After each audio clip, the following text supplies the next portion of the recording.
If I have a dollar every time a brand told me they pick up influencer based on follower count, I probably can fund few new companies myself. But please don't do it. Just don't. And today I will share with you some of important metrics that you can look at to make a proper selection of influencers and choose the real impactful ones. Hello everyone, my name is Alex and I'm the CEO and co-founder of Hype Auditor, the world-renowned AI-driven all-in-one influencer marketing platform. We build the tools that help brands and agencies sharpen their influencer marketing decisions using cutting of the technologies and best-in-class data. And a big part of that is helping people understand what the numbers actually mean. And today's video is about it. In this video, I want to talk about the creators' metrics that actually push things forward and why some of the most important deserves a lot more skepticism than they usually get. So right away, let's start with the followers count. I don't want to dismiss it entirely. It does tell you something about the scale of influencer. A creator with 2 million followers has more potential reach than the one with like 5,000, 50,000 probably. That's real. But probably that's it.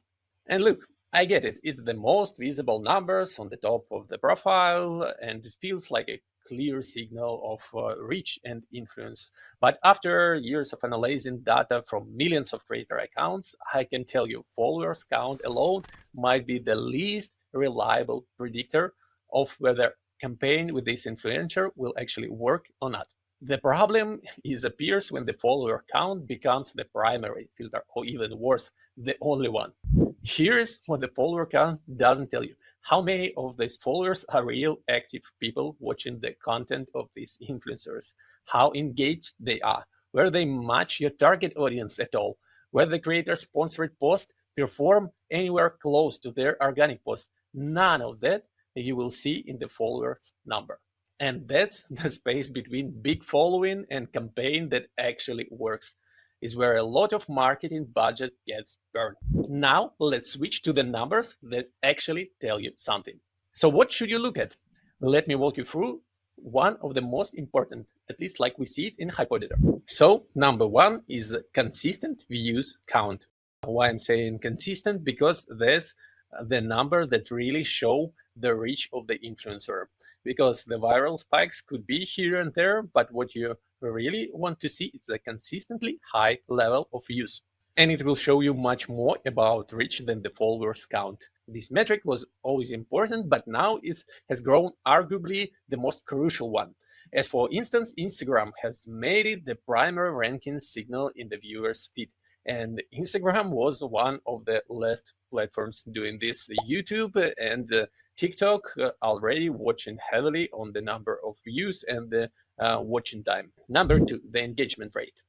This is one of the most famous, I would say. Most of the marketers know about it, but it's still worth to unpack.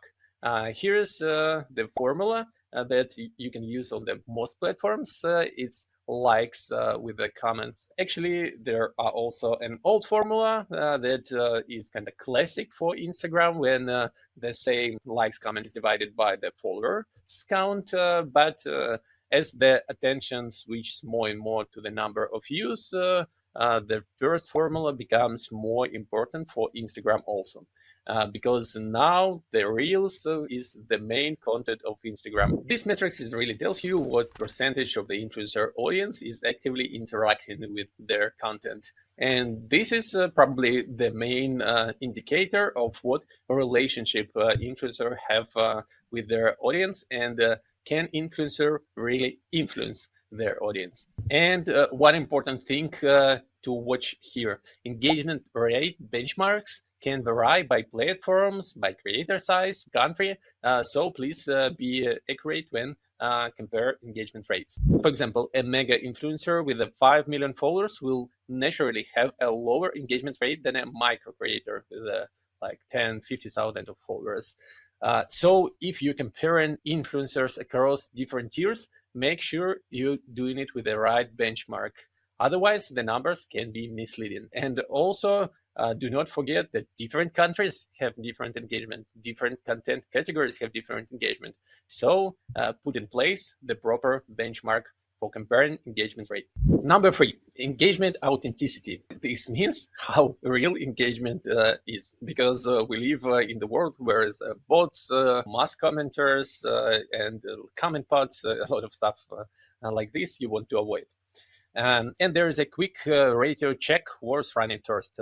It's a comments divided by likes and multiplied to 100. That gives you comments per 100 likes figure. If an account has tens of thousands of likes but almost no comments, that's worth questioning. A real audience that engaged enough to like content will also leave comments in most of the cases. When those numbers are widely out of proportion, it usually means the likes were bought. However, high engagement numbers don't automatically mean high quality engagement. There are always creators inflate these comment boards, bot likes, loop giveaways. The engagement looks real from the outside, but it's hollow. The other check is the comments themselves. Do not forget to get inside into these comments and read them. Are they specific? Are they thoughtful? Or these are generic one-word reactions, smiles from account with no content, zero posts. Spend just 5 minutes manually reading through the comments on the few recent posts, and you will really find out are there really meaningful conversation. That means the influencer have the connection with their audience, or are there just empty comments with likes, smiles, something like this. For something more systematic, platforms like Hypoditor flag these patterns automatically, analyze quality of engagement for you, and give you summary already, so you can not spend these 5 minutes on every influencer and see everything in the matter of seconds. Number four, audience quality. And this one is usually one of the most underestimated. This ties into the previous part, but it's broader. You won't find these kind of metrics inside Instagram, TikTok, YouTube, or other native platforms. It only exists on specialized analytical platforms like Hypoditor. To check the audience quality by yourself, you can look at how many followers have profile pictures. You can look at the post history of the commenters, whether they have following to followers ratio, whether the activity patterns looks human, but this is much harder. But you also can see a lot of comments in first like half a minute. This is probably also a bad signal, but those patterns is much harder to detect with the bare eyes. And at Hypoditor, we make it easier with the audience quality score. It rates creator account on a scale from 0 to 100, taking many different signals across different categories, comparing like benchmarks, finding how many real people inside their audience, how many bots, suspicious accounts, mass followers. So it's a pretty complex metric, but that makes the life of marketers so easy and the decision-making process so fast. Generally, creators scoring above 60 are in good shape. Authentic audience, real engagement. The creators on the 40 to 60 have some issues, and the creators like 0 to 20 better not work with them if you're looking for authentic audience at least. The reason it matters because you can have a creator with the impressive follower numbers and decent engagement numbers, but if a large portion of that audience is bots or mass followers, your campaign is reaching an empty room, and you're paying for the numbers that do not correspond to real people who ever see your product. And if you think that this is a minor issue, just think again, because only in Instagram alone, there is something around like 43, 45%, I will show exact number on the screen, of accounts that are affected by fraudulent activities. So a little bit less than half, pretty big numbers. So if you do not want to waste your budget on the bots and empty accounts instead of real people, do not forget to check the audience quality. And if you're curious to see how this audience quality score works and want to check it on some real profiles, you can tap this link on the screen and do it by yourself using our audience quality check free tool, where you can check several accounts and see the audience quality by yourself. And it's completely free.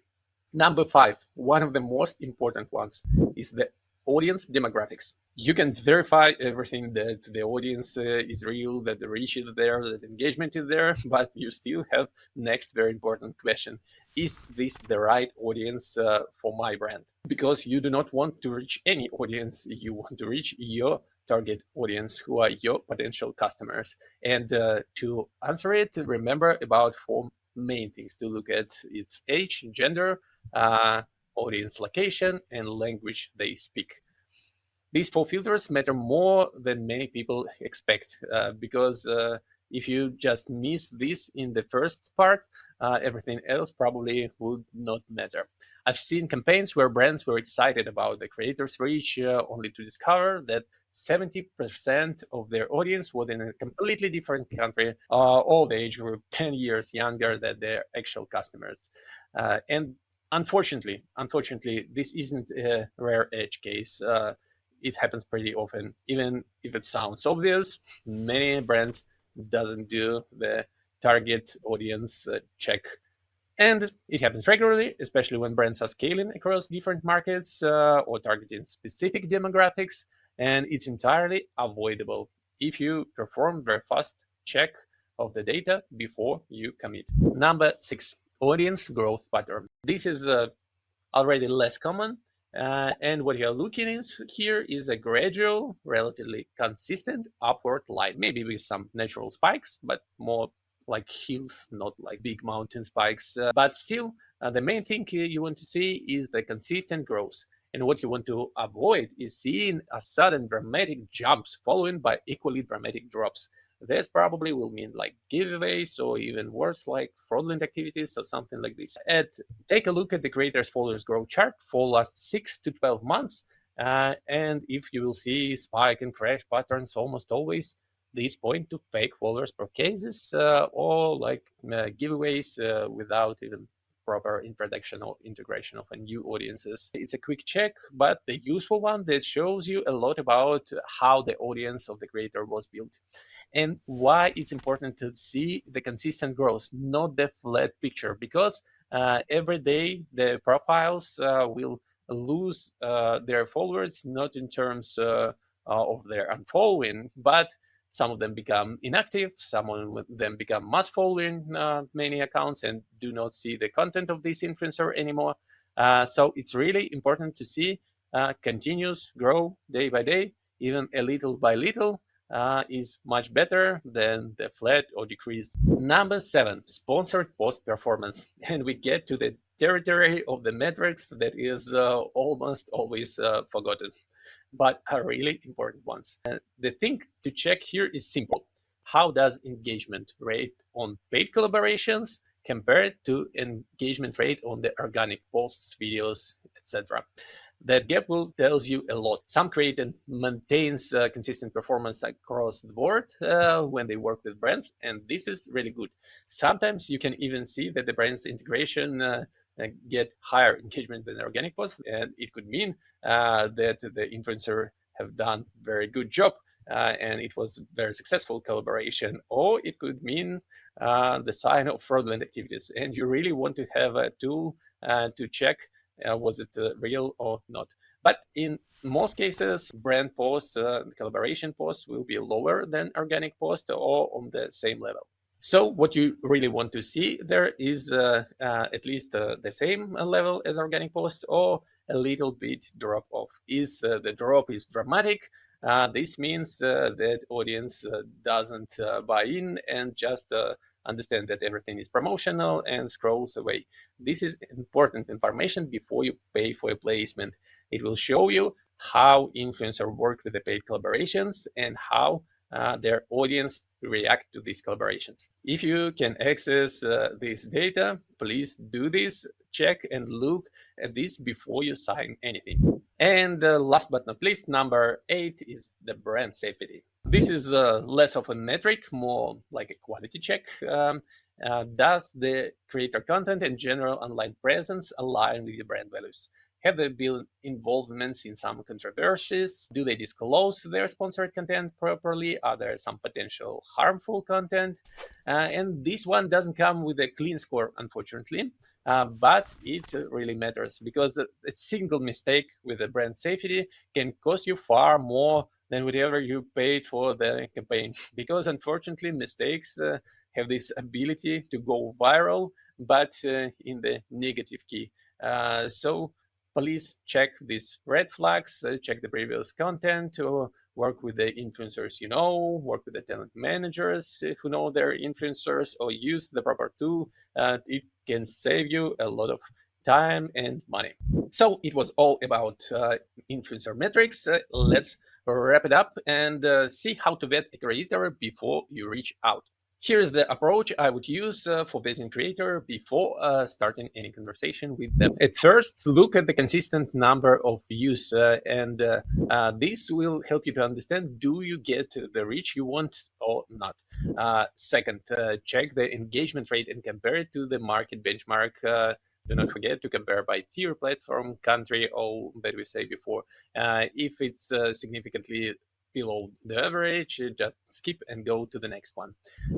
Third one, check the audience demographic. And if you have data, also check audience quality, because you want to reach the real people. That is your target audience. If you do not have access to influencer marketing platform, then you can ask an influencer or their agency to provide you data from the social network itself. It will be in the form of the screenshot in most cases, so it can be manipulated, but it's better than nothing. If something not works on the previous stage, you just do not go further. So if everything is fine, go to stage number 4, check of authenticity. Is account is growing? And I will remind you that we need steadily growth. Even if it's slow, it's better than the stagnating or drop in terms of followers. And then you want to check the comments, either by using a specific tool or by scrolling by yourself and reading to find the meaningful conversations that show the connection of influencer with their audience. And last but not least, check their collaboration history. Are there any red flags in terms of brand safety? Are there a good performance on previous brand integration and the paid collaborative post? This pretty simple check can give you 3D picture of the influencer and estimate your future success or failure. So do not forget to get through this whole process with the right tools. It will definitely take less than 10 minutes for influencer.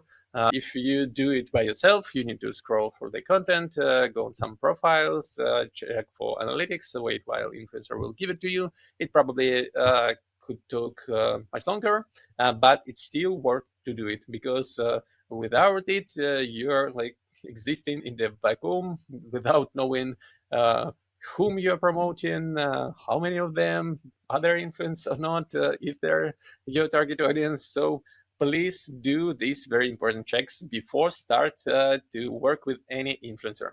And if you want it badly, you then can have your follower count stay on this list as one of the relevant markers of the influencer size and their potential reach. But the number of consistent views is still much better. Please use this guide to make the wise choice for your next influencer marketing collaboration. And if you want to go deeper on any of these metrics, Hypoditor analytical reports cover all of them, and you can run a free audit of any creator account to start. You will find the link in the description. And if this kind of content is useful for you, do not forget to put a thumbs up, subscribe button, and push on the bell to get notified about the next video. In the next videos, we will cover even more things you need to check to make your influencer marketing successful, along with influencer marketing strategies, successful tactics, and different stories about influencer marketing. Let's stay together and see what happens next. Thank you for your attention today, and see you in the next one. Bye bye.